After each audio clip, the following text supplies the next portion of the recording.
Albie, what was that? Penny, what was that? Somebody was at the damn door. Yeah, we're gonna have to go out here and check out what it was, aren't we? Oh, look. Oh, it's a box. Oh, it's from Rock Auto. Here, check it out. Make sure it doesn't have a bomb in it or anything. We good? Okay. We gotta fix that hole in the floor. It's always something.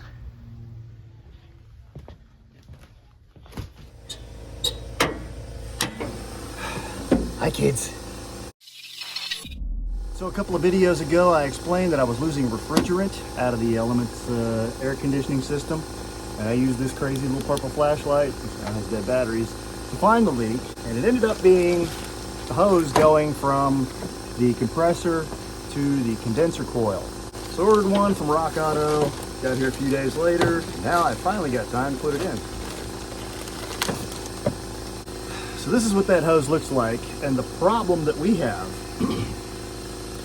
are these ends. Mine is leaking right here, and that is a crimped connection. There's no way to redo that or tighten it up or anything like that. So, because it's crimped and I really can't fix it any other way, we're gonna just have to replace it. This hose was like $14 from Rock Auto. It's an aftermarket cheapie.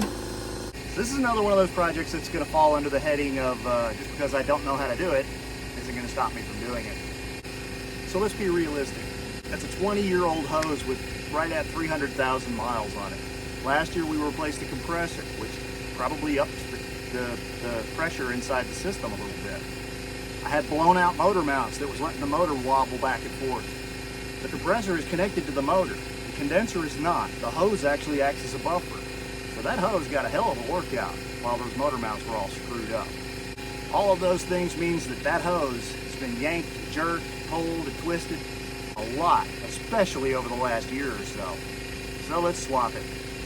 We're gonna start by just taking loose this plastic shroud.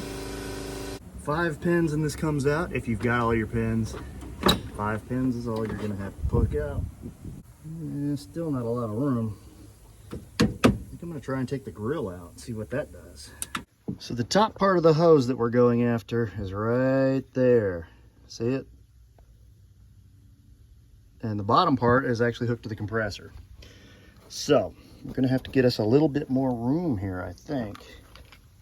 So with these top pins out, I can pull it back enough. I think my grill is broke. There's some screw tabs on the side here that are supposed to be screwed into this. They're all broke off. So hey, I'm a lucky guy. I think that gives me enough room to get to that. Yeah, so as you can see, let me see.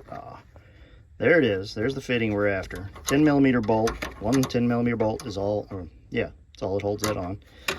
This little wrench here, this kind of swivel-headed, crook-headed 10mm ratcheting wrench seems to be the perfect tool for grabbing that. All right, there's the bolt that holds that top fitting in. Don't lose that. Fuck it. And that fitting should be all loose. I had that shop that I've told you about before, suck all the Freon that was left in this out. There wasn't much because I've got a leak. As the temperature changes and the weather changes out here, it expands and contracts a little bit. So you will get a little bit of a hiss sometimes off of removing that hose. Now we're going to go underneath and get the bottom hose off. Just like last time, I'll put some links in the description to some more of my air conditioner videos. Got a video where I take that flashlight and find the Freon leak. That might be helpful to you. I've got one where I replaced the compressor. That probably would also be useful to some of you. That ought to give us enough space. So in the other video where we're using the purple light, black light really, this is what we found was all that is Freon, and it's coming out of that fitting right there. That's a crimp fitting, and it is no longer fully crimped. It has a hole in it or something. If we pull this back, hopefully, you can see that up there is a 10mm nut that we have to get off. And that should free up this hose. Yeah, kind of fits, kind of.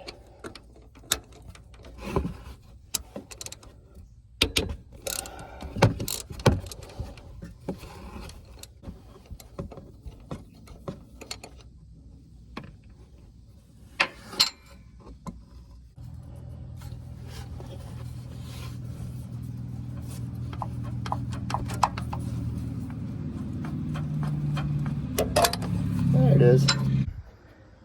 There's our line, and it goes over there, disappears behind the headlight. Where does it come back out? Ah, see that? By the power steering hose.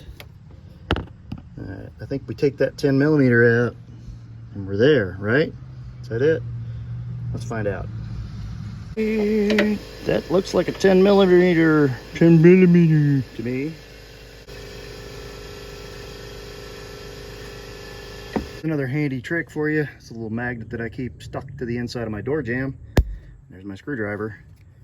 And you don't need special magnet tools to go get your bolts when you drop them. That's all you need. Pull that back off. Stick it back on my door jamb.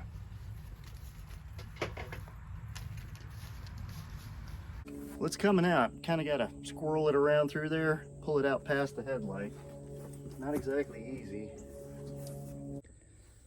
All right, in the interest of world peace and preserving what parts I've already bought, I'm removing the headlight. Set it over there, and that should make my world just a whole lot easier. And I'm gonna go ahead and recommend that you just start by taking out the headlight. Because I'm trying to teach you, damn it, that the easy way sometimes isn't all that easy. And now, with this headlight out, I've got so much room. Good grief. So, you can see, with the headlight out, everything is just easy to get to. There's our little bolt that we're going to bolt back in. There's our line we're going to run. Headlight bolts there. And there. So I'm going to go ahead and secure this side. Yeah, nothing but room in here. Nothing but room. 10 miles of room. You've heard me say it before, I'll say it again. Don't go crazy on this stuff. This is only aluminum being held together with an O-ring. So here's our bottom hose. And we have to get it back up there on that extremely long bolt. Doesn't seem like it's going to be any kind of an issue at all. So let's take this little protective cap off and pop that back up there. There it is. We go get the nut, put that on there, that'll be done. The thing, it goes in the stuff with the whatchamacallit.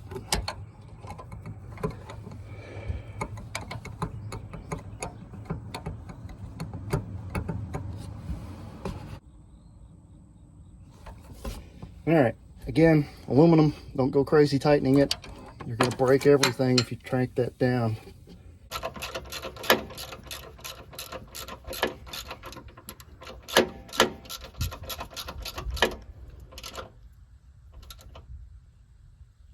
All right, there's the line keeper.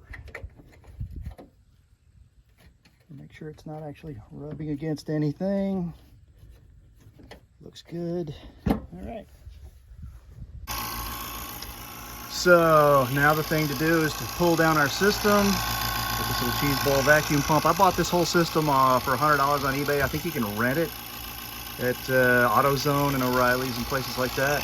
And we're gonna pull this down, and once it's down to about 30, which is about where it is right now, I'm gonna shut this off, close these two valves, and let this sit for about an hour. And I wanna see if this needle that's sitting pretty much at 30, I want to see if it comes back up to 0. If it comes back up to 0, we have a leak in the system and we have to continue to look for our leak. If it doesn't come back up, well, then we're ready to start charging it with some Freon. I'm going to put another link to the Chris Fix video because he does a really good tutorial on how this whole system works. how to charge your system on pretty much any car. And I like that video a lot. I don't think I can do anything to improve on it. So we'll just put that in the links too. There are gonna be a lot of links in the descriptions on this video, so go check them all out. While that's pulling down, I can go ahead and put my headlight back in and my bumper and all that. I'm kind of optimistic that this is gonna work.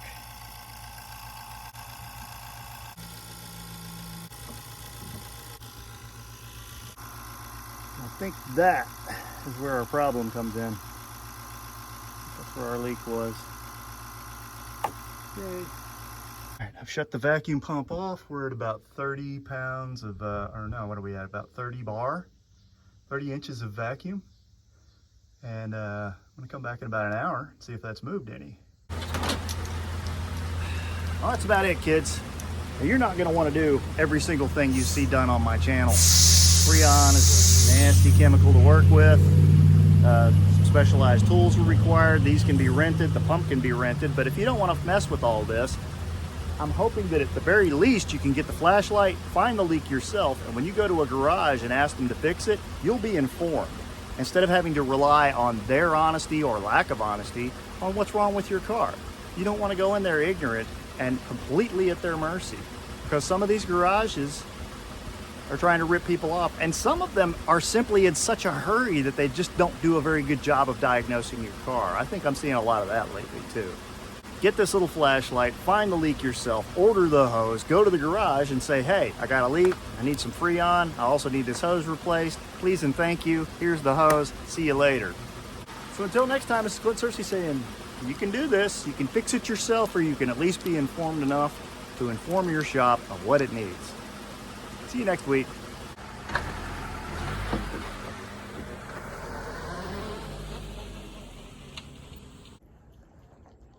The hell are you eating? Oh, that's a pear off the pear tree? Okay. Ridiculous.